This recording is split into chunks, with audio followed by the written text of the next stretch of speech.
வணக்கம். இந்த ஆண்டின் கடைசி சனி பிரதோஷம் நாளைக்கு வருதுங்க. மகா சனி பிரதோஷம். அதனால் நம்ம மறந்து விடக்கூடாது. அதாவது சனி மகா பிரதோஷம் ஏன் சிறப்பு வாய்ந்தது அப்படின்னா, பிரதோஷ காலம் என்கின்ற காலம் வந்து 4:30லேருந்து 6 மணிக்குள்ள நாம் சிவபெருமானை தரிசிக்க வேண்டுங்க. அதாவது சிவபெருமான் வந்து ஆழகால விஷத்தை வந்து பார்க்கடலில் வந்து தேவர்களும் முனிவர்களும் வந்து கடையும் போது அந்த விஷத்தை வந்து உலக நன்மைக்காக, உலக மக்களுக்காக தானே உண்டாராம். அதாவது பிரதோஷ காலம் என்கின்ற 4:30 மணிலேருந்து 6 மணிக்குள்ள அந்த விஷத்தை வந்து தானே உட்கொண்டாராம். உட்கொண்டு உலக மக்களை காப்பாற்றினார் என்பது ஒரு வரலாறு இருக்குங்க. அதனால் சனி மகா பிரதோஷம் வந்து மிகவும் சிறப்பு வாய்ந்ததாகும். அது வந்து சனிக்கிழமையில தான் வந்து நிகழ்ந்ததாம். அதுவும் 4:30லேருந்து 6 மணிக்குள்ள அந்த நிகழ்வு நிகழ்ந்ததாம்.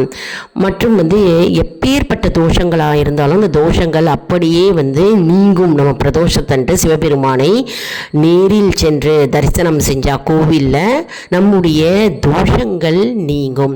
மற்றும் நாளைய பொழுது வந்து நம்ம வந்து விரதம் இருந்தால், சனிக்கிழமை சனி பிரதோஷம் அன்று நம்ம விரதம் இருந்தாக்க 1000 பிரதோஷத்துக்கு அது சமமாகும். 1000 பிரதோஷம் நம்ம விரதம் இருந்த பலனை வந்து நம்மை வந்து சேருமாம். அதனால் மிக மிக மிக முக்கியமான நாள் நாளைக்கு சனி மகா பிரதோஷம் நம்ம தவறவிடக்கூடாது.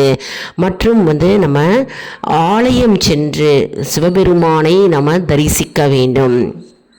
மேலும் சனிக்கிழமை அன்னைக்கு நம்ம சனி பிரதோஷம் அப்போது நம்ம சிவபெருமானுக்கு விளக்கை ஏற்றி நம்ம வழிபட்டால் நம்மை பிடித்திருந்த சனி தோஷங்கள் யாவும் நீங்கும் என்பது நம்பிக்கை. மற்றும் நாளைய பொழுது மாலை நேரத்தில் 4:30 மணிலேருந்து 6 மணிக்குள்ள ஓம் நமச்சிவாய ஓம் நமச்சிவாய என்ற மந்திரத்தை வந்து நம்ம உச்சரிக்க வேண்டுங்க. அதாவது பகவானுக்கு அபிஷேகம் செய்யும் போது நம்ம இந்த மந்திரத்தை நம்ம உச்சரிக்க வேண்டும். இது வந்து 108 முறை நம்ம உச்சரித்தால் நமக்கு பலன் கைமேல் கிடைக்கும் என்பது நம்பிக்கை.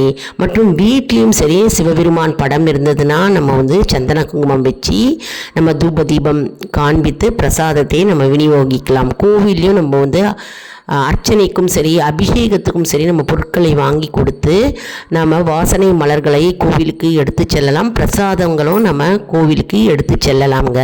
நம்ம சேனலில் பார்த்தோம்னா நிறைய வந்து சிவபெருமான் பிரதோஷ பாடல்கள் அப்லோடு பண்ணியிருக்கீங்க.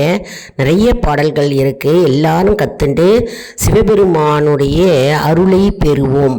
அதாவது சிவபெருமானுடைய பிரதோஷ பாடல் வரிகளுடன் அப்லோடு செஞ்சுருக்கீங்க. நம்ம சேனல் லைக் பண்ணுங்கள், ஷேர் பண்ணுங்கள்,